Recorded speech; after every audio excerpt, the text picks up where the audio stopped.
लक्ष्मी का स्वरूप है। इसलिए इनको कहा रुक्मण्यो रमयो पेतो। रुक्मणी रमण मेरे ठाकुर जी भी जाकर के द्वारकापुरी में बन गए। सुखदेव जी कहते हैं इनका चरित्र जो जीवन में श्रवण करता है उसके जीवन में धन समृद्धि की प्राप्ति होती है और वो कन्याएं जिसके विवाह में विलंब होता है। अगर रुक्मिणी चरित्र के इस पावन चरित्र का स्वाध्याय करें, श्रवण करें तो अवश्य उनको मन इच्छित वर की प्राप्ति हो जाती है। सर्वप्रथम सभी आए श्रोता बंधु को मेरे जय श्री राधे। हमारे संगीत के सहयोगकर्ता सभी लोग, श्रोता बंधुजन, ग्रामवासी, क्षेत्रवासी सभी को मेरा राधे राधे। और आइए आज अपने मन और वाणी को पवित्र करने के लिए 2 घड़ी भगवान का नाम का आश्रय लें। नाम संकीर्तन। कृष्णा प्रेम मयी राधा, राधा प्रेम मयो हरि, जीवने निधने नित्यो राधा कृष्ण गते मामा। राधा कृष्ण गते मामा। कृष्ण प्रेम मयी राधा, राधा प्रेम मयो हरि, जीवने निधने नित्यो राधा कृष्ण गते मामा।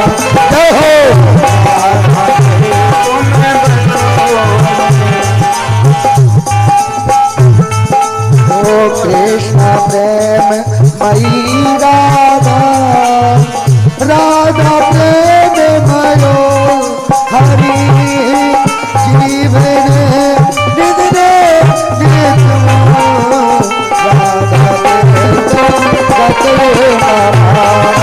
राधा कृष्ण गते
राधा राधा पीताम्बरो धरो हरे जीवने निधने तो राधा कृष्ण कते राधा कृष्ण कते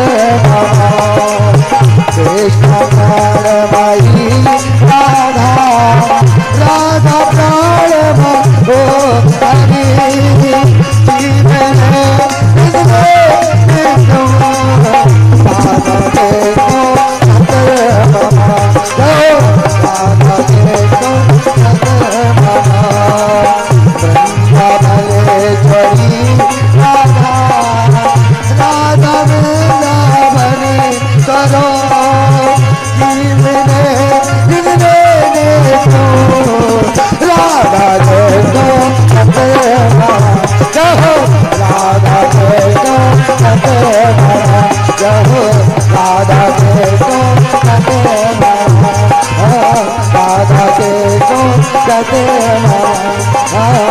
राधा के जय जय श्री राधे वृंदावन बिहारी लाल की जय द्वारकाधीश भगवान की जय। इस प्रकार से भगवान के मधुर जो है युगलाष्टक का हम लोगों ने आनंद प्राप्त किया। सुखदेव जी कहते राजा परीक्षित, जब भगवान ने द्वारकापुरी में वास करना शुरू कर दिया, प्रथम विवाह रुक्मणी से हुआ मेरे ठाकुर जी का। सुंदर उनकी छवि का दर्शन करके आज सारे द्वारकावासी भगवान की उस पावन झांकी का ध्यान करने लगे। जैसे संसार के सभी सखियों ने रुक्मणी जी को सजाया, ऐसे ही मेरे द्वारकाधीश भी सजे हुए हैं। सुंदर मुकुट को धारण, पीताम्बर धारण किए हुए श्री कृष्ण द्वारकाधीश हो गए। आज अंतिम समय जब रुक्मणी के भाई रुक्मी को मेरे ठाकुर जी द्वारकाधीश ने मारने के दंड देने का मन में भाव प्रकट किया, उस समय रुक्मणी कहने लगी कि बहन के लिए भाई से बड़ा कोई प्रेम नहीं होता। दयायाम भगिनी मूर्ति माता मूर्ति चितिस्तनु। अगर दया कोई भाई पर करती है तो वो बहन करती है, वो दया की मूर्ति है।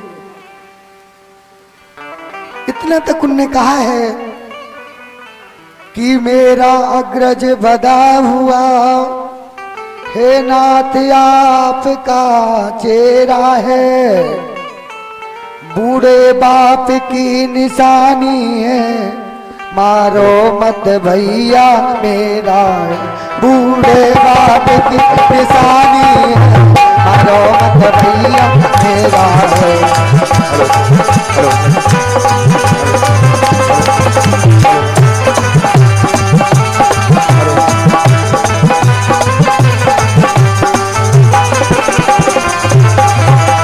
करुणा निधान इसीलिए यही, करुणा निधान इसलिए यही पहला वरदान मांगती हूँ, पहला वरदान मांगती हूँ। उधार अंचल पसार भैया के प्राण उधार अंचल पसार भैया के प्राण मांगती हूँ, भैया के प्राण मांगती जाओ। बोले द्वारकाधीश भगवान की जय। भीष्मक जी महाराज ने अपनी कन्या का यशोदा आदि को बुलवाया गया, भावरे पड़ी, सुंदर सुंदर उनका विवाह महोत्सव हुआ। और कहते हैं कन्हैया भी ऐसे सजे हैं। और ब्रजवासी और द्वारकावासी कहते हैं कि कोई प्यार से मेरे श्याम को सजा ले, हो जाएगा। कोई प्यार से मेरे श्याम को सजा ले, गजब हो जाएगा, गजब हो जाएगा। मेरे श्याम को सजा ले, गजब हो जाएगा, गजब हो जाएगा, गजब हो जाएगा, गजब हो जाएगा, गजब हो जाएगा, गजब हो जाएगा। कोई प्यार से मेरे श्याम को सजा ले, गजब हो जाएगा, गजब हो जाएगा, गजब हो जाएगा। श्याम को मेरे श्याम को सजा ले, गजब हो जाएगा, गजब हो जाएगा।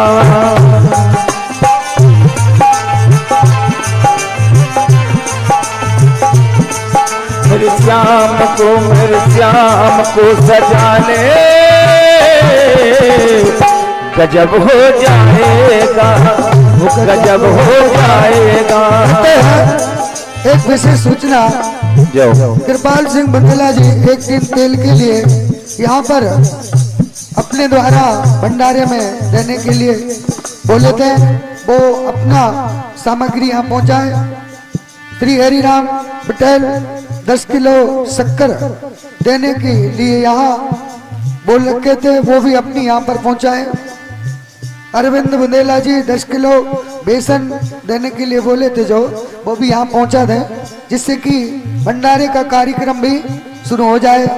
राम बाबू जी, बब्बू प्रधान जी, सुनौरी एक तेल का टीन देने के लिए और शक्कर एवं श्री कैलाश जी भी एक टीन तेल के लिए बोले थे, जिससे भंडारे के कार्य में आप लोगों ने जो भी सामग्री बोल रखी है वो पहुंचा दें, क्योंकि ऐसे में भंडारे का आयोजन विलंब हो रहा है। और जितने जल्दी आप लोग सामग्री यहाँ पर पहुंचा देंगे, जो दान की वस्तु है, उतने ही जल्दी भंडारे का आयोजन प्रारंभ हो जाएगा। सायंकालीन वेला में जो जल्दी से भंडारे की शुभारंभ हो जाएगा। हवन भी है, और जो भी जिस प्रकार की दान की वस्तु भंडारे में देना चाहते हैं वो शीघ्र भी पहुंचा दें, जिससे कि भंडारे में वो आपकी वस्तु लग सके। कोई प्यार से मेरे श्याम को सजा ले, गजब हो जाएगा, गजब हो जाएगा, गजब हो जाएगा। वो गंगा जल से इन्हें नहलाओ, गंगा जल से इन्हें नहलाओ, सारे जमाने का इत्र लगाओ, गंगा जल से इन्हें नहलाओ, सारे जमाने का इत्र लगाओ, रंग दे बसंती चोला, गजब हो जाएगा, गजब हो जाएगा। कोई प्यार से मेरे श्याम को सजा ले, गजब हो जाएगा, गजब हो जाएगा, गजब हो जाएगा। मेरे श्याम को सजा ले, गजब हो जाएगा, गजब हो जाएगा।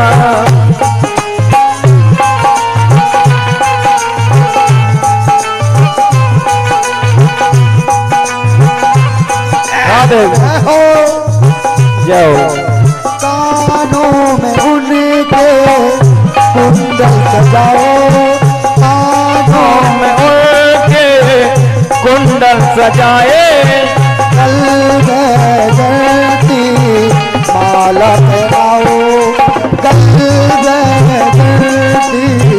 माला पहनाओ, मेरे मोर मुकुट से सजा दो, गजब आएगा, गजब हो जाएगा, गजब हो जाएगा। प्यार से मेरे श्याम को सजा ले, गजब आएगा, गजब आएगा, प्यार से श्याम को सजा ले, गजब हो जाएगा, गजब हो जाएगा। सब लोग तालियों का सहयोग करते हुए मधुर मधुर जय हो। देखिए, खाना पीना तो जीवन भर चलता रहता है और घर के ही कामों में आप लोग व्यस्त बने रहेंगे, तो ये नए वर्ष का जो 1 जनवरी का समय है, उसमें कम से कम थोड़ा सा भगवान की कथा और सत्संग में जाओ समय देना चाहिए। और कह रहे हैं लास्ट शब्द में इसमें, जाओ हम सब भक्तों की यही है अर्जी, हम सब भक्तों की यही है अर्जी, हम सब भक्तों की यही है अर्जी, हम सब भक्तों की यही है अर्जी। ओ मानो न मानो तुम्हारी मर्जी, मानो न मानो तुम्हारी मर्जी, जाओ देव कृष्ण को लगा लो, गजब हो जाएगा, गजब हो जाएगा, कोई प्यार को मेरे श्याम को सजा लो, गजब हो जाएगा, गजब हो जाएगा, मेरे श्याम को, मेरे श्याम को सजा ले, गजब हो जाएगा, गजब हो जाएगा, गजब हो जाएगा, गजब हो जाएगा, गजब हो जाएगा, कोई चार से मेरे श्याम को सजा ले, गजब हो जाएगा, गजब हो जाएगा, मेरे श्याम को, मेरे श्याम को सजा ले, गजब हो जाएगा, गजब हो जाएगा, गजब हो जाएगा। जय हो, जय हो। द्वारकाधीश भगवान की इतना सुंदर सजाया हुआ है ठाकुर जी को हर प्रकार से। सुखदेव जी कहते राजा परीक्षित, आज उनके विवाह महोत्सव को हुए और समय व्यतीत हो गया, आज द्वारका में रहने लगे। कालांतर उपरांत इनकी जो पत्नी थी ना रुक्मणी, वो गर्भवती हुई। कामांशु वासु देवांशु रागधोन्मन्नो नुपत्तये देहोत्पत्तये भूयं त्वमेवा प्रतिपद्यते। हे राजन, भगवान वासुदेव की अंश है। पहले रुद्र भगवान की क्रोध अग्नि से जो भस्म हो गए, वो आज रुक्मिणी के गर्भ में स्थित हो गए। कुछ समय बाद में जब उनके यहाँ संतान को जन्म भयो, परंतु जब वो 6 दिन के थे, उसी के दिन सम्रासुर नाम का राक्षस आया और प्रसूत का गृह से उस पुत्र को लिया और समुद्र में फेंकवा दिया।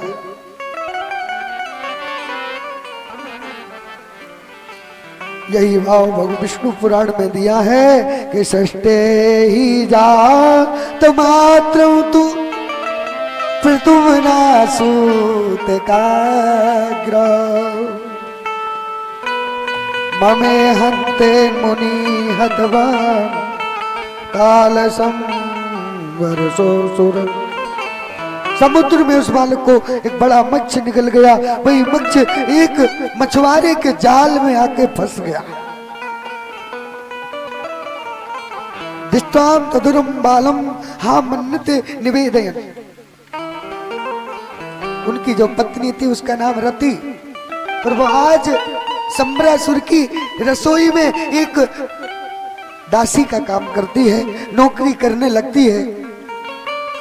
कहते न मारता क्या नहीं करता, जिसके जीवन में विपत्ति और गरीबी आ जाती है वो सब कुछ करने को तैयार। आज कामदेव की पत्नी रति वो आज विद्यावती नाम की दासी के रूप में सम्रासुर राक्षस के यहाँ पर सेवा करने लगी, भोजन बनाने की। जिस समय भगवान शिव ने कामदेव को भस्म किया, उस समय रति रोने लगी, प्रभु मेरे पति तो समाप्त हो गए, अब कृपा करके मुझे अपने पति की प्राप्ति कैसे हो। चिंता मत करो, द्वापर युग में कृष्ण अवतार होगा, उनके जो अंश से पुत्र का जन्म होगा वो ही तुम्हारे पति होंगे। जाओ जाओ। और उस समय आशीर्वाद दे दिया भोले बाबा ने कि कृष्ण तनाए हो है पति तोरा, पकड़े आपका कृष्ण तनाए हो है पति तोरा, बचन आपका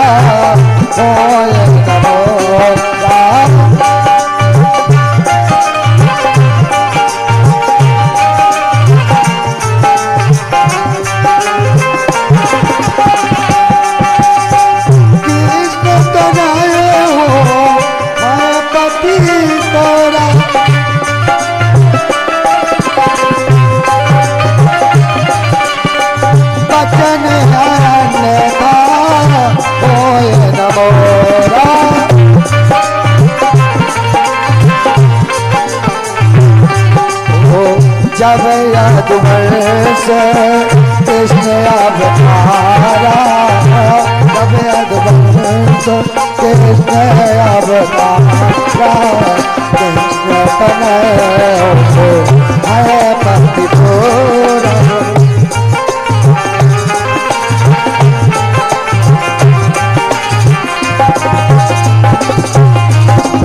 है पति तोरा। जब अधिवंश में कृष्ण का अवतार होगा ना, तो उनके जो पुत्र होंगे वो तुम्हारे पति होंगे, ऐसा आशीर्वाद मिला हुआ था।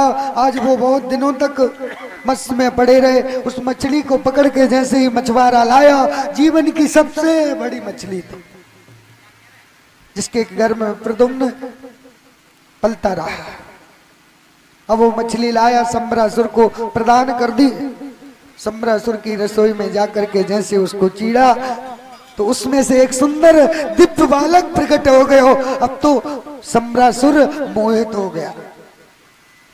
कामातुराणाम न भयम न लज्जा। कामदेव इतने सुंदर है कि उसको देखकर सभी मोहित हो जाते हैं। और ये भी कहा है कि काम से आतुर जीव को न भय होती है और न ही लज्जा। जैसे अर्थातुराणाम न गुरु न बंधु, विद्यातुराणाम न सुखम न निद्रा, कामातुराणाम न भयम न लज्जा, वो क्षुधातुराणाम न समय न बेला। भूखे व्यक्ति को पूछा जाए 12-1 बज रहे और भोजन नहीं करना चाहिए, तो वो कहेगा महाराज मुझे भूख लगी है, चाहे 1 बजे भोजन मिले चाहे 12 बजे। क्षुधातुराणाम न समय न बेला। और अर्थातुराणाम न गुरु, जो लोभी व्यक्ति है ना, न उसको गुरु न बंधु। वो विद्या का जो आतुर है ना, विद्यातुराणाम न सुखम न निद्रा, जो विद्या का इच्छुक होता है, जिसको विद्या प्राप्त करना है, न उसको सुख न उसको निद्रा। और काम में आतुर व्यक्ति को न भय है न लज्जा। कामदेव शाम इतने सुंदर हैं, उनको देखकर सम्रासुर मोहित हो गया। और कहा एक काम करो, ये तो कोई माता ही पाल कर सकती है इस बालक का पालन पोषण। तो उस बालक को रति नाम की जो विद्यावती नाम की दासी उसको पालन पोषण करने को दे दी। तो वो बड़ी सेवा करने लगी। नारद जी ने उनको बताया कि ये तुम्हारे पति हैं। संत बताते हैं कि तुम्हारे पति कौन है, तुम्हारे पिता कौन है, तुम्हारे भाई कौन है। आज तो सम्रासुर के राज्य में धीरे धीरे सम्रासुर के राज्य में प्रद्युम्न जी बड़े हो गए। अब तो वो रति जो थी ना वो अपने पति के रूप में उनको स्वीकार कर लिया। सम्रासुर विरोध करने लगा, उसको तो जलन होने लगी। और ऐसा भी आता है कि उसको पहले से ही पता था कि मेरे को मारेगा वही जो स्वयं कृष्ण के पुत्र होंगे।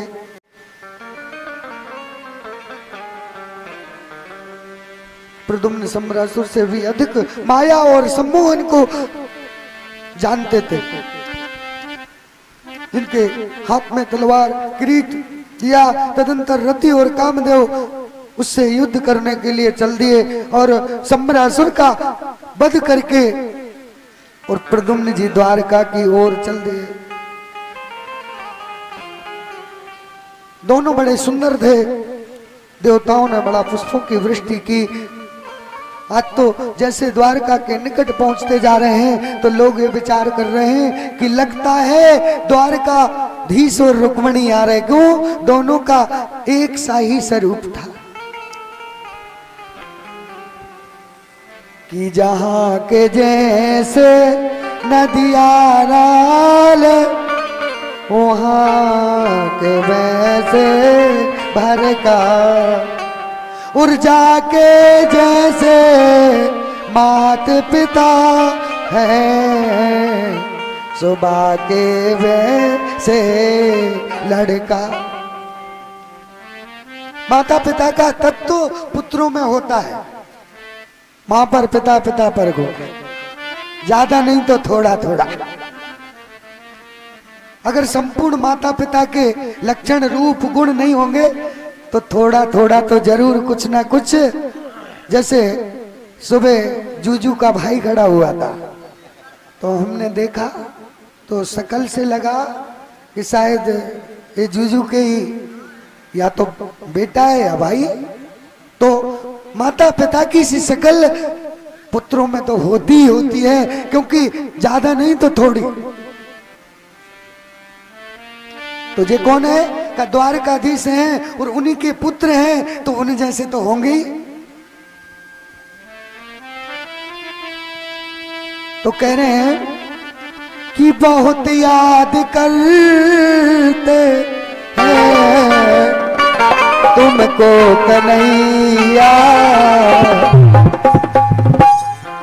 द्वारका में छिपे गए यशोदा के छैया, द्वारका में छिपी गए यशोदा के छैया। बहुत याद करते हैं तुमको कन्हैया, बहुत याद करते हैं तुमको कन्हैया, द्वारका में छिपे गए, द्वारका में छिपे गए यशोदा के छैया, द्वारका में छिपे गए यशोदा के छैया, द्वारका में छिपे गए यशोदा के छैया।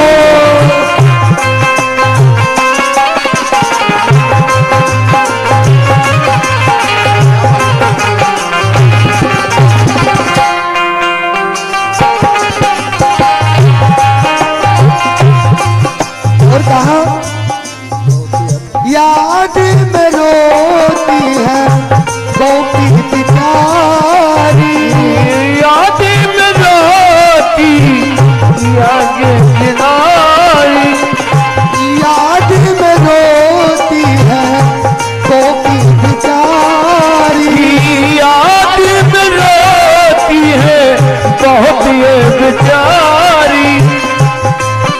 जो ब्रज की गोपियां आज द्वारकाधीश को याद कर कर कर रोती है।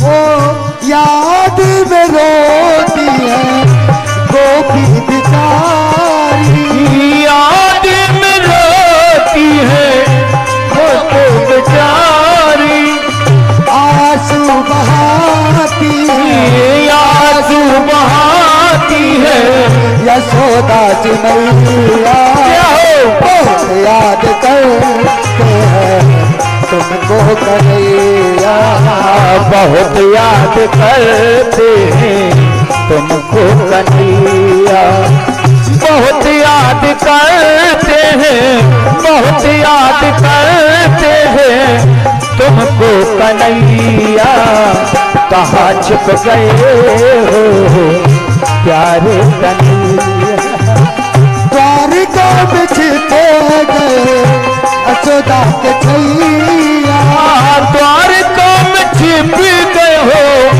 प्यारे कन्हैया, बहुत याद करते हैं, बहुत याद करते हैं तुम्हें को कन्हैया, द्वारिका में छिपे गए यशोदा के छैया, द्वारका में छिप गए हैं प्यारे कन्हैया,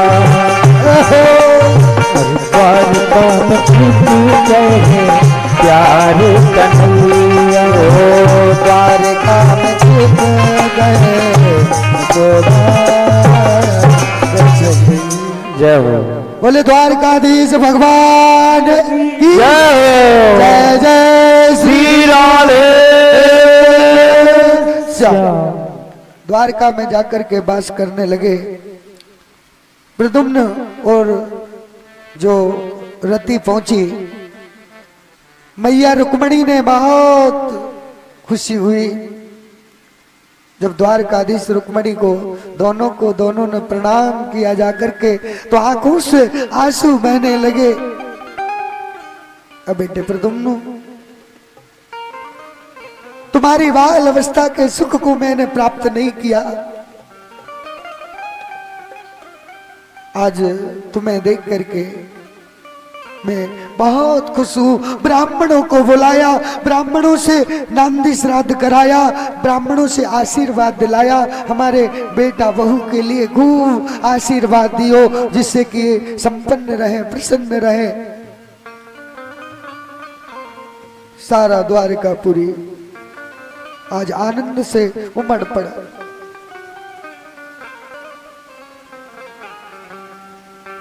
कृष्ण तनय हो है पति तोरा, और बचन अन्न था हो है न मोरा। भगवान शिव ने ये कहा था कि तुम्हारे पति कृष्ण के तनय पुत्र के रूप में आएंगे, कामदेव के रूप में आए। नारद जी के कथन अनुसार आपका यहाँ आना सम्रासुर को मारने के निमित्त हुआ था। हे प्रभु, इस सम्रासुर अनेक प्रकार की माया जानता, प्रद्युम्न को सम्रासुर से अधिक माया थी जे। आज तो प्रद्युम्न द्वारका में जाकर के सकुशल वापस होने पर घर में हर्ष छा गया, नित्य गीत आदि होने लगा। रुक्मणी जी ने ब्राह्मणों को बुलाकर स्वस्ति वाचन करा करके उनको दान दिया, उन्हें संतुष्ट किया ब्राह्मणों को, और आनंद मंगल होने लग गया। जय हो। सुखदेव जी कहते, राजा परीक्षित, श्री कृष्ण भगवान का दूसरा विवाह जामवती के साथ में होता है। श्री कृष्ण ने दूसरा विवाह सत्यराजित आदि सत्यभामा से, जब सत्यराजित ने तपस्या की तब उसको क्या मिला? मणि। और महाराज, इस संसार में जो मेरे ठाकुर जी को भजन करेगो उन सबको मणि मिली है। जय हो, जय हो। वो सोना नित्य देती है। सत्राजितकं करोद ब्रह्मण कृष्णस्य कृत किल्बिष सीमंतका कुतश्च त्वा कस्मादत्वा सुतो हरि।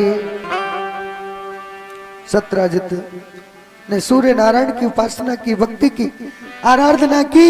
सूर्य नारायण भगवान प्रसन्न हो गए और उनको सिमंतक नाम की मणि प्रदान कर दी। समंतक मणि दी। एक दिन सत्राजित उस मणि को गले में पहन करके और द्वारकाधीश का दर्शन करने द्वारकापुरी चल दिया।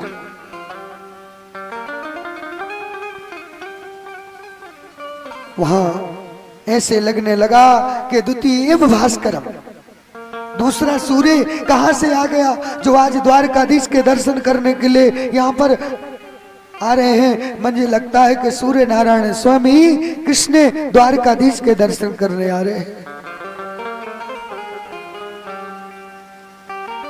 समंतक मणि प्रदान करते द्वारकावासी जहां वहां मणि रहती, वहां महामारी, सर्प भय, मानसिक शारीरिक भय, दुर्भक्षे, आपदाएं नहीं आती। और मैं कहता हूं जहां भगवान का नाम रूपी मणि होती है वहां भी कुछ नहीं आता। वो मणि तो जिसको प्राप्त हुई है केवल उसी को उसका लाभ मिलेगा, मगर जो राम नाम रूपी मणि है ना, जिसको मिल जाएगी ना वहां भी ये सब दूर भाग जाएगा। जय हो प्रभु जय हो। सुखदेव जी कहते हैं आज उस मणि को द्वारकाधीश ने कहा किसी राजा को प्रदान कर दो। अब तो राजा को मन में लोभ प्रकट हो गए। बताओ 16 भार सोना नित्य देव मणि और किसी राजा को दे दूं मैं? नहीं दिया। मौनम स्वीकृति लक्षणम। लौट करके आया उसका भाई, जब उस मणि को लिया और गले में धारण करके शिकार के लिए चला गया। कहते ना जिसके जीवन में विपत्ति आती है ना तो ठाकुर जी उसकी मति का हरण पहले करते हैं। तुलसीदास जी ने कहा भी कि जाखो प्रभु ऋण दुख दे ताकि मति पहलो हर ले।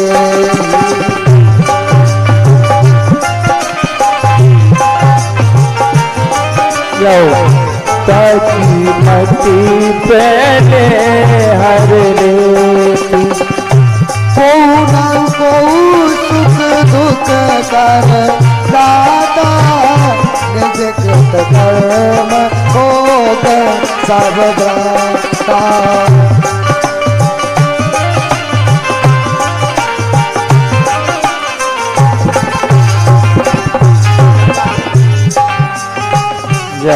कृत कर्म भोग सब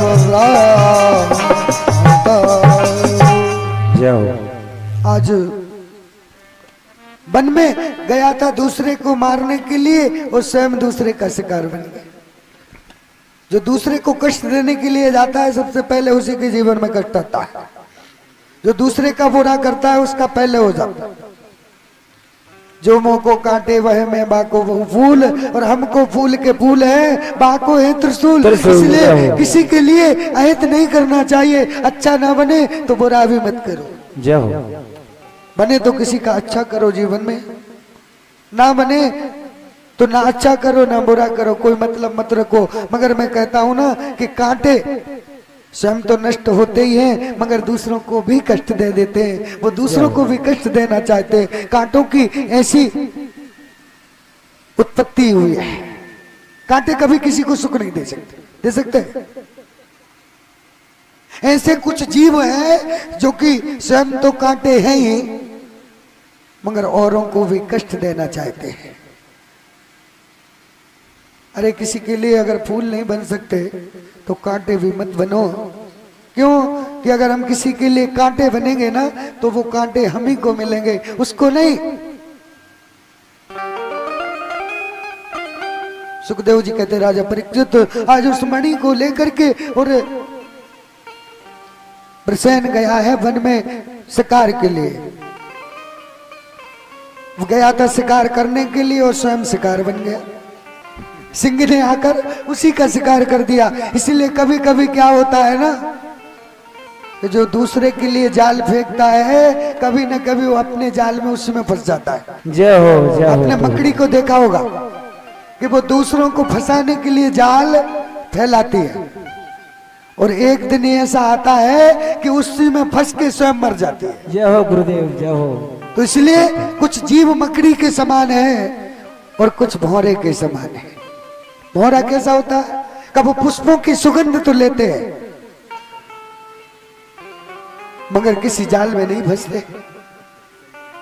और मकड़ी दूसरों का खून शोषण करके जाल तो बहुत सुंदर बनाती है, गोल चक्कर ऐसा कि देखने में लगता कि चांदी चांदी का बनाया है, मगर जब उसमें फंस जाती है तो स्वयं मर जाती है, बचती नहीं है, उसको कोई सुलझाने वाला भी नहीं होता।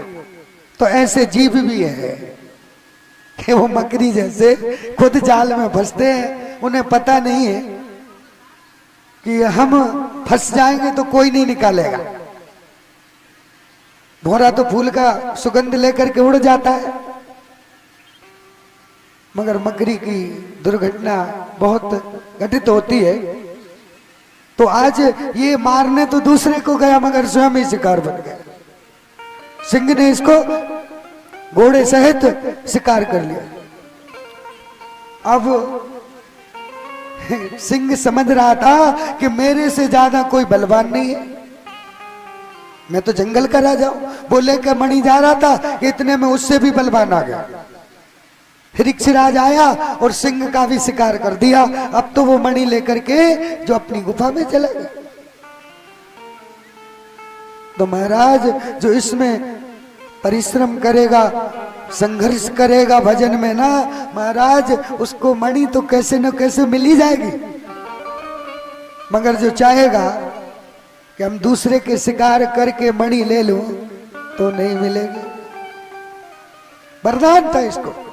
जामवान जो था ना वो भगवान राम के मंत्री थे और उन्होंने मन में विचार किया था, प्रभु राम मैं तुमसे युद्ध करना चाहता हूं। राम कहने लगे मेरा नाम है मर्यादा पुरुषोत्तम राम और तुम मेरे मंत्री हो और सबसे वृद्ध मंत्री हो, बुढ़े हो, अब तुमसे क्या युद्ध करूं?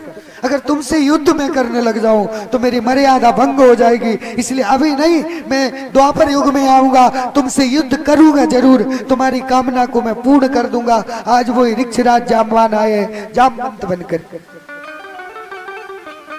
द्वारकाधीश के पास में धीरे धीरे वो बात पहुंची, करने करने जपांजना। जिस बात को कहोगे कि किसी को मत बताना वो बात ज्यादा फैल जाएगी, और जिसको कहोगे कि बता देना किसी का डर नहीं है। क्यों? सत्य डरता नहीं, मर जाता चाहे। वो जो झूठ होता है कि तुम अपने हो बता रहा हूं, तुम मत किसी को बता दो। सो वो बात इतनी फैलेगी कि बगैर प्रचार के आपकी पूरे गांव में बात फैल जाएगी। क्यों? तुमने कह तो नहीं कि बताने नहीं किसी को। और लोग सोच रहे होंगे कि हम कोई भी बात करते हैं तो पता नहीं चलती, महाराज साहब न्यूज मिल जाती है, मगर अपन को क्या करना? सटे साटे समाचार है, सटों के साथ में सट नहीं हुआ जाता।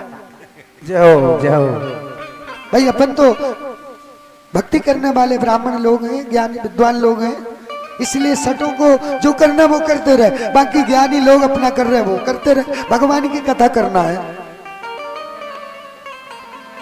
सठ संग बनाए कुटल संग प्रीति है, तो वो वाले काम अपन को रामचरितमानस में। पहले यहाँ पर जामवान ने जैसे ही उस मणि को पता चला तो द्वारकाधीश के पास में कान में बात पहुंच गई कि ये गाली दे रहा था। तो किसको दे रहा था? हम लोग तो थे ही नहीं वहां। अब वो अपने आप मुंह को खराब कर रहा था। जिस मुंह से अच्छे शब्द ना बोले जाए, मुख थोड़ी नहीं, चमगोदर जैसा है। ये मुख भगवान ने अच्छे नाम लेने के लिए, अच्छा कीर्तन भजन करने के लिए बनाए, इससे बुरी बातों को कहने के लिए मुख नहीं बनाया। मगर आदमी क्या है ना, मनुष्य बन गए, सूरों के जीवन जी रहा है कि वो इतने सुंदर सुंदर नाम भक्ति भजन कीर्तन को छोड़ करके अपने मुख से बुरे शब्दों का प्रयोग कर रहा है। जामवान जो था ना, उसके पास में द्वारकाधीश पहुंचे अक्रूर कृतवर्मा के साथ में। और जैसे ही गुफा के निकट पहुंचे तो वहां पर उसकी पुत्री जामवती थी ना, वो खेल रही थी मणि को लेकर के। अब तो जैसे ही देखा द्वारकाधीश को तो चिल्लाते हुए शोर करते हुए अपनी गुफा में प्रवेश की। इतने में तो जामवान क्रोधित होकर के गुफा में आए और उसी समय युद्ध करना शुरू कर दिया। 28 दिन तक वहां पर युद्ध चलता रहा और युद्ध में अंत में विजय तो भगवान द्वारकाधीश की हो गई और जो जामवान थे वो परास्त हो गए। अब उनने प्रणाम करके कहा, प्रभु बस मैं समझ गया कि वही राम आज तुम कृष्ण बन करके आ गए, इसलिए मैंने युद्ध का आपसे निवेदन किया था, आपने मेरी कामना को पूर्ण किया, अब मुझे क्षमा कर देना, मैंने बहुत बड़ा अपराध कर दिया। जामवान को क्षमा मांगनी पड़ी और जो भी संसार में अपराध करेगा उसको क्षमा मांगने ही पड़ेगी और कोई उपाय नहीं होता। कहा प्रभु अब मैं इससे बहुत लज्जित हो गया और मेरी इस अपराध के क्षमापन के लिए कोई उपाय बताएं प्रभु। तो अक्रूर जी और उद्धव जी कहने लगे कि एक काम करो, तुम अपनी पुत्री है ना उसको द्वारकाधीश को दान कर दो तो तुम्हारा संबंध जुड़ जाएगा। और जहां संबंध होता है महाराज वहां पर बुराइयां भी कुछ छुप जाती है, अपने तो होता है। अब तो रुक्मणी यहाँ पर दूसरा विवाह जामवती से हुआ और बढ़िया सुंदर विवाह करके द्वारकाधीश द्वारका में वास करने लगे। सत्यजित के पास में उस मणि को पहुंचाया और शतधन्वा कृतवर्मा मणि के पास ले जा करके और दे दिया। अब तो वो भी लज्जित हो गया। तीसरा विवाह उसका जो है रुक्मणी सत्यभामा का हो गया। 3 विवाह हो गए कि राधिका गोरी से जो बिरज की चोरी से मैया करा दे मेरो प्यार। राधिका छोरी से मैया गोरी से मैया करा दे मेरा प्यार। राधिका गोरी से बिरज की चोरी से मैया करा दे मेरो प्यार। राधिका गोरी से की छोरी से मैया करा दे मेरो प्यार। अरे जो नहीं ब्याह कराए तेरी गैया गाय चराओ। गाय करायो मेरी मैया गाय चरायो। आज के बाद मेरी मैया तेरी देरी पे नहीं आओ। तेरी मैया तेरी देरी पे नहीं आएगा रे मजा अमर जीत का गोरी सूरज की गोरी दे मैया करा दे। राधिका गोरी से वो ब्रज की छोरी से मैया करा दे मेरो प्यार। उम्र तेरी छोटी है नजर तेरी खोटी है। उम्र तेरी छोटी है नजर तेरी खोटी है। कैसे करा दूं तेरे उम्र तेरी छोटी है और तेरी छोटी है। कैसे करा दूं तेरा प्यार। वो राधिका गोरी से राधिका गोरी से राधिका गोरी से वो ब्रज की छोरी से मैया करा दे मेरा प्यार।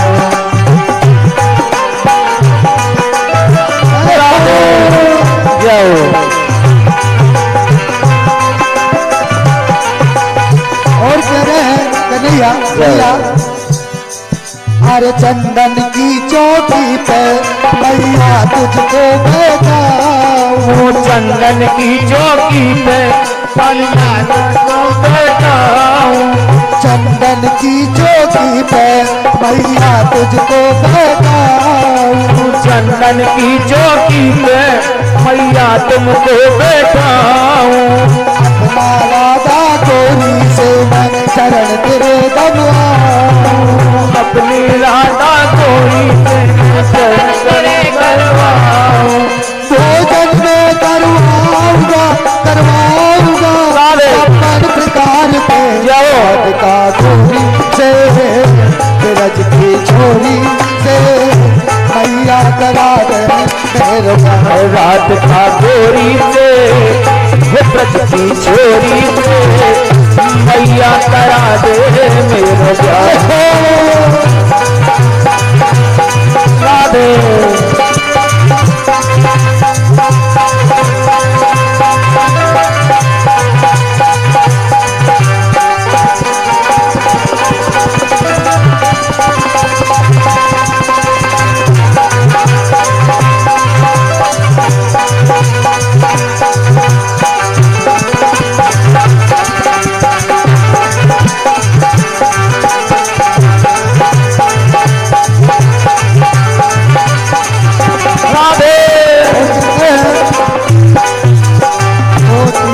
दुल्हनिया जब अंगना में डोले, छोटी सी दुल्हनिया जब अंगना में खेले, छोटी सी दुल्हनिया जब अंगना में डोलेगी, छोटी सी दुल्हनिया जब अंगना में खेले,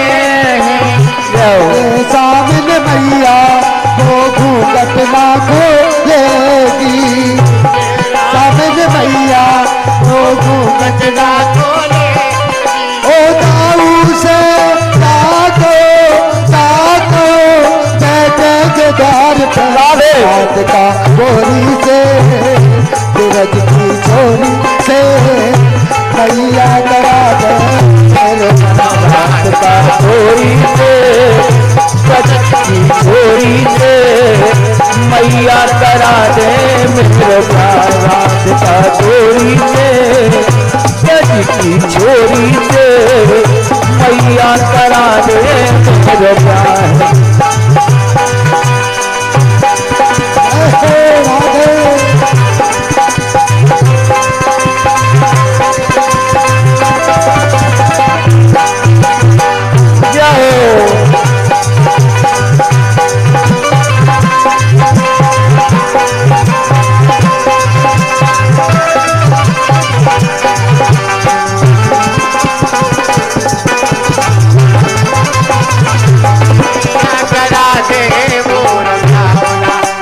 सुन बातें कान्हा की मैया बैठी मुस्काए, कान्हा की मैया बैठी मुस्काए, सुन बातें कान्हा की मैया बैठी मुस्काए, नजर कहीं लग जाए ना मेरे गोपाल को, रात का गोरी से सूरज की छोरी से मैया करा दे मेरे रात का गोरी से सूरज की छोरी से मैया करा दे मेरे प्यार, रात का गोरी से सूरज की छोरी से मैया करा दे मेरे गोरी छोरी है करा दूं तेरे प्यार, गोरी से सूरज की छोरी से मैया करा दे रात का गोरी से ब्रज की छोरी से मैया करा दे मेरे प्यार, मैया करा दे मेरे मैया करा दे मेरे मैया करा दे मेरे। ऐसे तीसरा विवाह है जामवती के साथ में मेरे द्वारकाधीश का हुआ। अब तो द्वारकाधीश मथुरापुरी से हस्तिनापुर की ओर जाते हैं अक्रूर जी के रथ पर विराजमान होकर के कि अक्रूर जी लेकर के अर्जुन और द्वारकाधीश दोनों जब पहुंचते हैं, मथुरापुरी के निकट पहुंचे हैं और वहां पहुंचते हैं तो जमुना जी के पावन तट पर पहुंच गए, जहां पर एक कन्या बैठी हुई तप कर रही थी। द्वारकाधीश ने कहा, अर्जुन जाकर के पूछो तो सही, इस कन्या की किसका भजन कर रही है, किसका जप कर रही, इसका मन का भाव क्या है, किस लिए कर रही। तब अर्जुन गए हैं और उस देवी से पूछा, हे देवी तुम क्या कर रही हो और तुम्हारे करने का उद्देश्य क्या है। वो देवी बोली, अहम देवस्य भर्गो दुहिताम प्रतिमेच्यति विष्णु वरण्यो वरदो तपा परम स्थितम। मैं चाहती हूं कि विष्णु मुझे पति के रूप में प्राप्त हो। तपा परम स्थितम, मेरा नाम कालिंदी है और मैं सूर्य नारायण की पुत्री हूं और कात्यायनी मैया के जाप कर रही हूं, कात्यायनी देवी का जप कर रही हूं, उन्हीं का पूजन कर रही हूं। कात्यायन्ये महामाये महायोगे नधीश्वरी नंद गोप सुतो देवी पतिम में कुरते नमः। ये जमुना महारानी ने इसका जाप किया है, कात्यायनी के मंत्र का। और आज भी जो कन्याएं हैं इस मंत्र का जाप 41 दिन तक करती है ना, उनको मन चाहा वर मिल जाता है, जिससे जमुना जी ने किया। कात्यायनी वर की वरदायिनी देवी है। इस मंत्र का नाम है कात्यायनी देवी का मंत्र। जैसे 41 दिन तक कोई भी इसको रुद्राक्ष की माला से जाप करे तो अवश्य मन चाहे वर की प्राप्ति हो जाती है।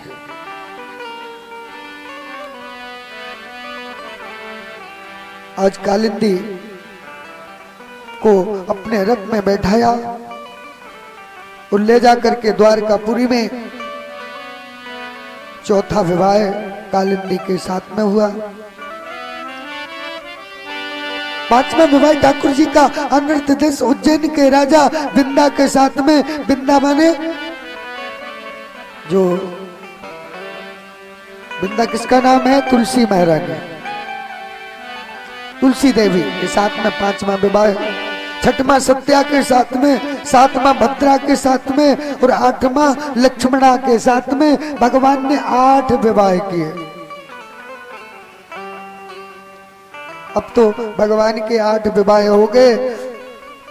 उसी समय भौमासुर 16,100 कन्याओं को अपने जेल में बंद कर रखे थे और विचार किया था कि जब तक 1 लाख कन्याएं एकत्रित नहीं होंगी ना, तब तक मैं विवाह नहीं करूंगा।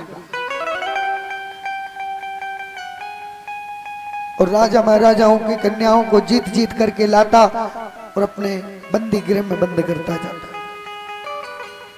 सब जैसे भी रहती, दुखी होते हुए भी,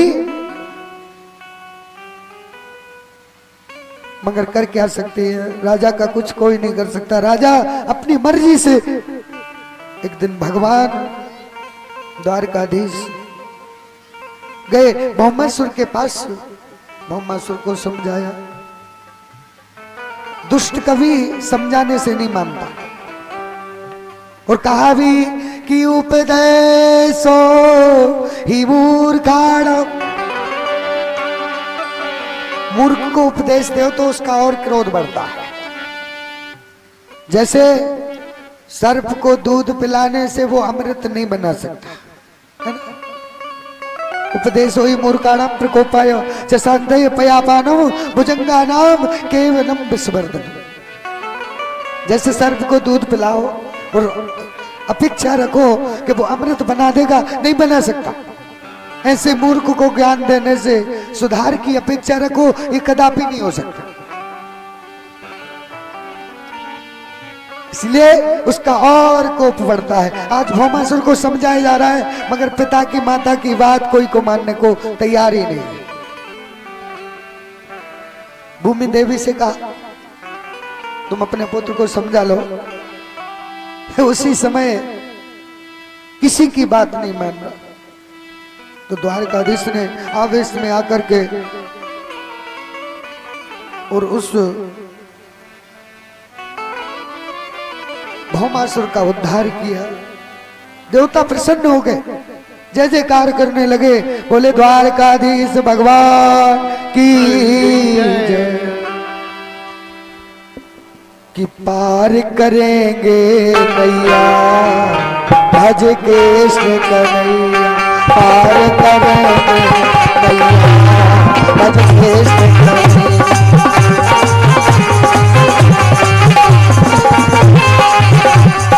पार करेंगे नैया भज कृष्ण कन्हैया, पार करेंगे नैया भज कृष्ण कन्हैया।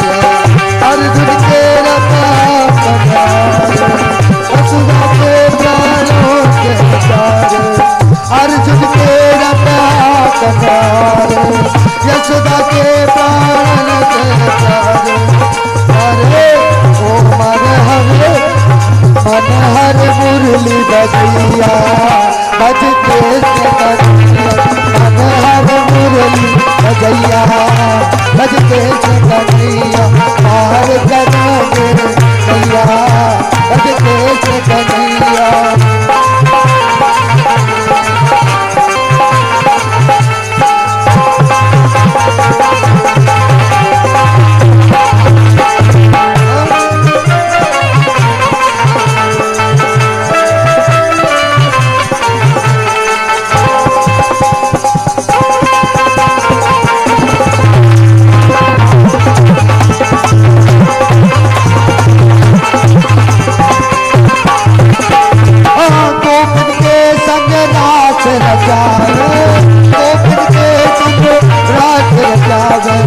लूट लूट गई मातन लूट लूट गई मातन सो काली नाग नसैया भज कृष्ण कन्हैया। काली नाग नसैया भज कृष्ण कन्हैया। पार करेंगे नैया भज कृष्ण कन्हैया। पार करेंगे भज कृष्ण कन्हैया। जय हो।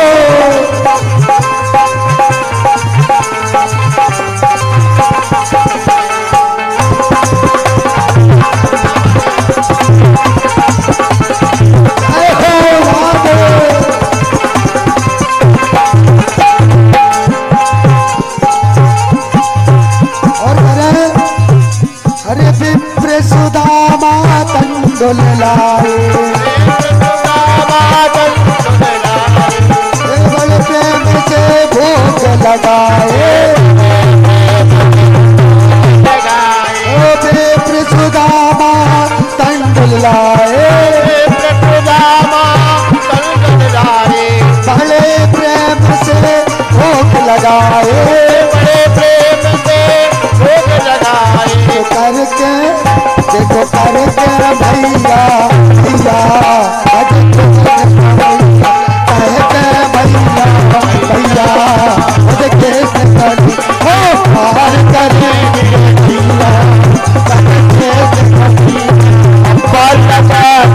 नैया वही कृष्ण कन्हैया।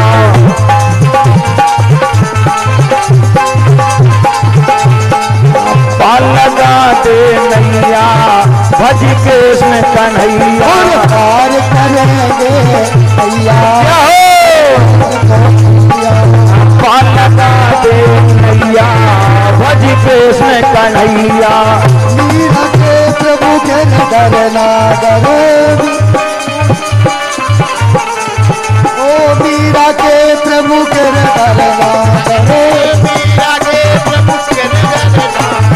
सूरज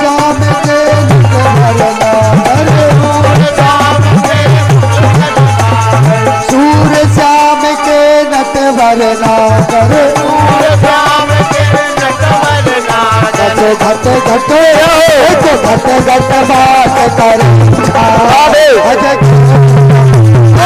पार लगा दे नैया बन कृष्ण कन्हैया पार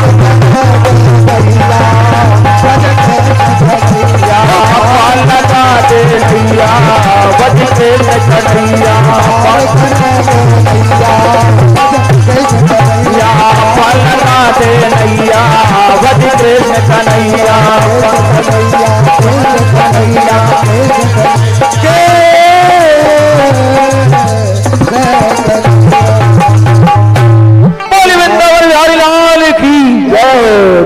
भागवत भगवान की जय हो। इस प्रकार से सभी जितनी 16,100 कन्याएं थी उनको जेल से मुक्त किया है। सबने प्रार्थना की, प्रभु मुझे अपने चरणों में रख लो, नहीं तो हम प्राण त्याग देंगे। क्यों? हम एक कुलवान राजघरानी की बेटियां और इस भौमासुर ने हम सबको छीन छीन करके अपनी जेल में बंद कर रखा है। अब मैं घर भी नहीं जा सकते। अगर मैं वापस जाऊंगी तो लोग मुझे कई प्रकार की बुरी दृष्टियों से देखेंगे, अपमान करेंगे। इसलिए अब मैं आपके चरणों में, अगर आप नहीं अपनाएंगे तो आपके चरणों में मैं प्राण त्याग दूंगी, घर नहीं जाऊंगी वापस। ऐसे आज सारी 16,100 कन्याओं को अपनी शरणागति प्रदान कर 8 विवाह भगवान ने अपने स्वयं किए और 16,108 विवाह मेरे ठाकुर जी के पूर्ण हुए और सब रानियों से एक कस्यात कृष्ण पुत्रा दशान मला।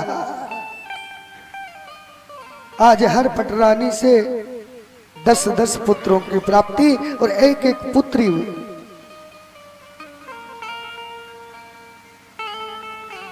ऐसा क्यों हुआ ठाकुर जी के पास में? इसका कारण क्या है? का 10 इंद्रियां और 1 बुद्धि मन।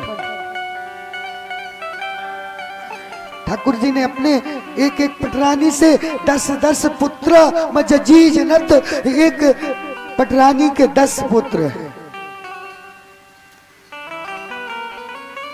और उन पुत्रों के इस सारे जनसंख्या से 16,108 पटरानियों के यहाँ प्रद्युम्न चारु सुचारु दे पराक्रम चारु दे सुचारु चित्रगुप्त रुक्मणी के हुए 10 पुत्र।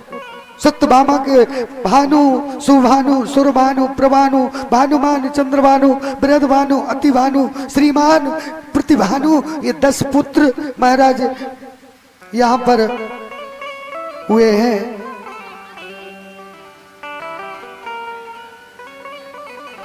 जामवती के यहाँ 10 पुत्र, सत्या के पास में 10 पुत्र, कालिंदी के पास 10 पुत्र, लक्ष्मणा के पास 10 पुत्र, मित्रवृंदा के पास में 10 पुत्र और भद्रामा ने गंगा जी के पास 10 पुत्र हुए। ऐसे 10 पुत्रों की प्राप्ति हुई। तो प्रद्युम्न का विवाह मायावती रति के अलावा भोजकट नगर के निवासी रुक्मी की पुत्री रुक्मवती से हुआ। रुक्मी के अंदर से देश मानता था, लोग लाजवश दहेज बहुत दिया मगर अंदर का कपट नहीं गया। मेरे ठाकुर जी इस शरीर की उपस्थिति से प्रसन्न नहीं होते जब तक मन ना लगे उनकी कथा में। हम लोग शरीर से तो देखने के लिए बैठ जाते हैं मगर हमारा मन कथा में नहीं लगता है। जय श्री राम। सोचते कुछ और है कि तेरा किसने किया सिंगार सावरे, तेरा किसने किया सिंगार सावरे, तेरा किसने किया सिंगार सावरे, तेरा किसने किया सिंगार सावरे, तेरा किसने किया सिंगार सावरे, लग दूल्हा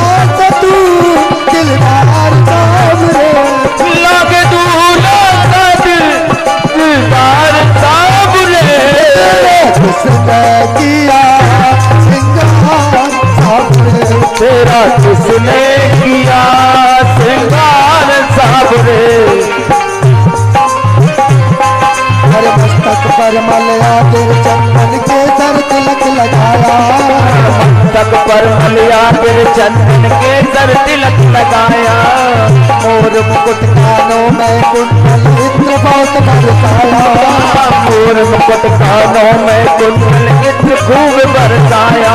ओ महकता रहे दरबार सामने, वो महकता रहे वो दरबार सामने।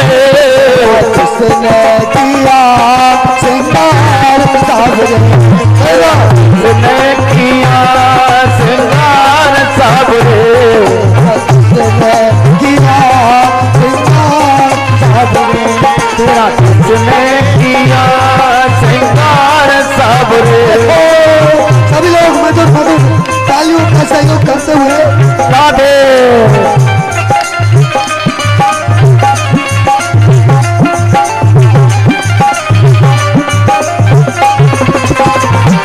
तेरा किसने किया श्रृंगार सावरे।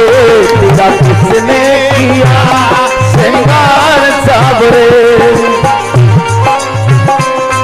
हर बागों से कलियां चुन चुन कर सुंदर हार बनाया, बागों से कलियां चुन चुन कर सुंदर हार बनाया।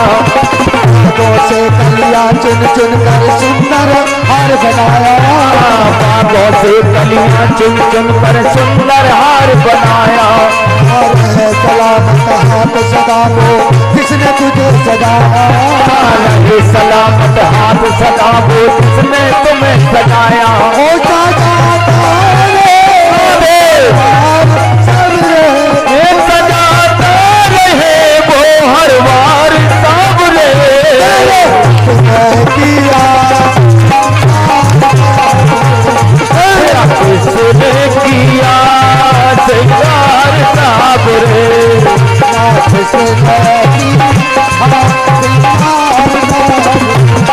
लागे दूल्हा तबो दिलदार सावरे।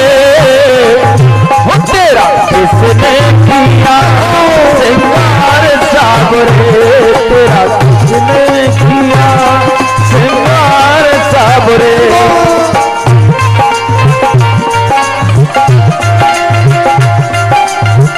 जय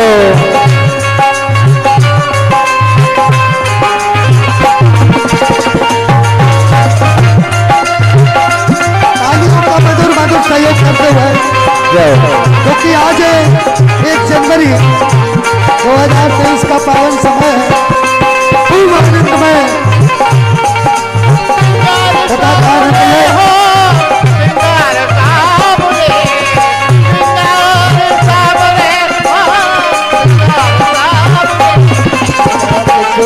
किया श्रृंगार सावरे, तेरा किसने किया श्रृंगार सावरे। हर बोल कन्हैया बोल तुझे मैं कौन सा भजन सुनाऊं, बोल कन्हैया बोल सावन सुनाओ।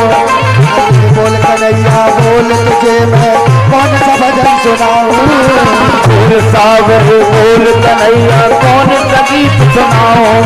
अरे ऐसा कोई राग बता दे तू नाचे मैं गाऊं, ऐसा कोई राग बता दो तुम नाऊं मैं गाऊं। ऐसा कोई राग बता दे तू नाचे मैं गाऊं, ऐसा कोई राग बता दो तुम नाऊं मैं गाऊं। ओ नचाता रहूं हर बार सावरे, नचाता रहूं मैं नचाता रहूं मैं हर बार सावरे। किसने किया श्रृंगार सावरे, तेरा किसने किया श्रृंगार सावरे। किसने किया श्रृंगार सावरे, अब श्रृंगार सावरे श्रृंगार सावरे श्रृंगार सावरे श्रृंगार सावरे। राधे किया हर बोल कन्हैया बोल सावरे गीत सुनाओ। अरे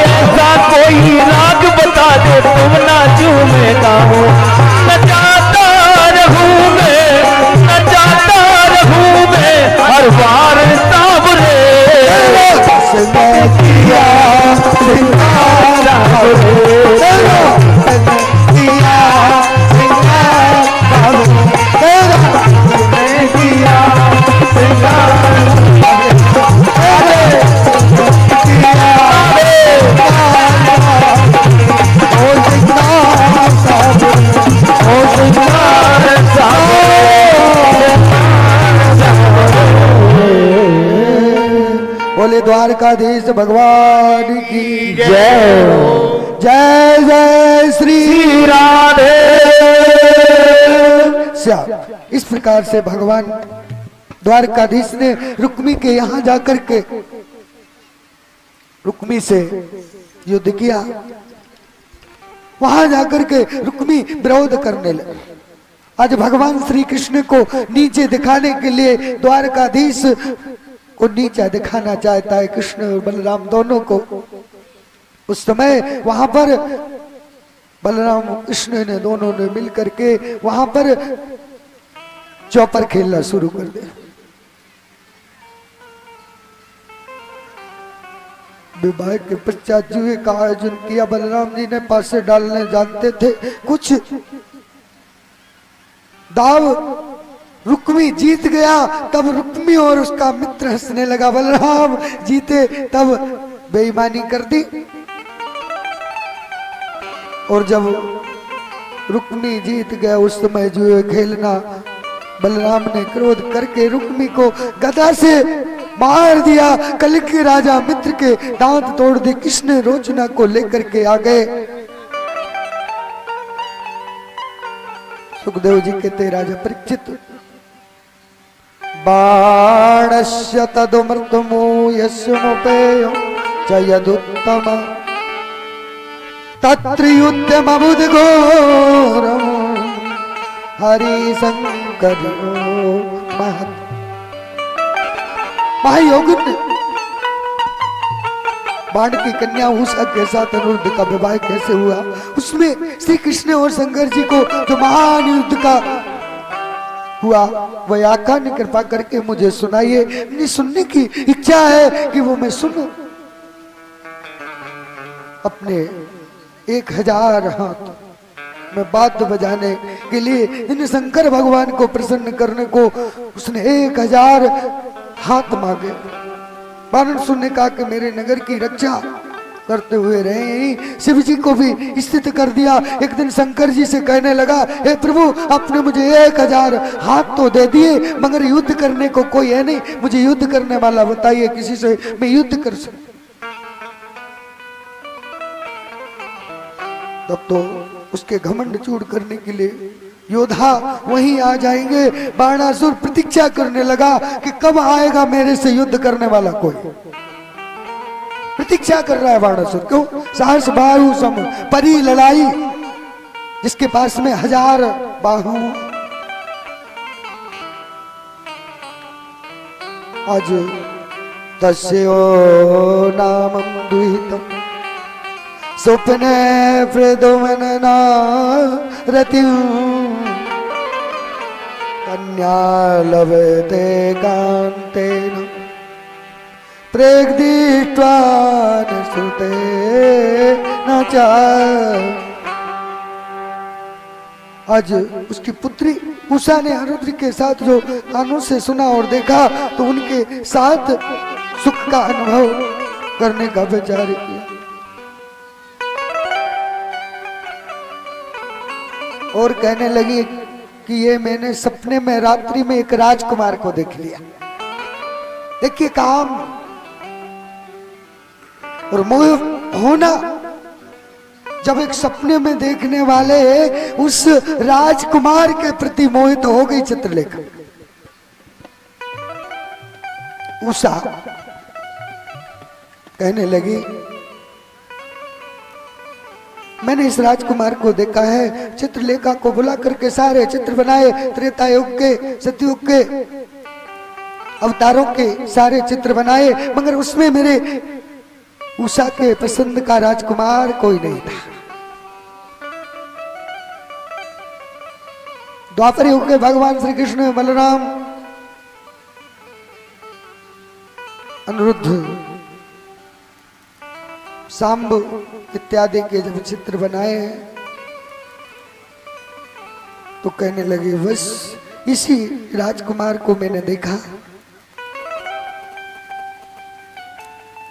चित्रलेखा ने चित्र का अंकित किया और उसको रात्रि रात्रि जो योग माया के द्वारा चित्रलेखा ने भोजकट नाम के नगर में बाणासुर की नगरी में बुलवाई। उस उसको पता ही नहीं चला।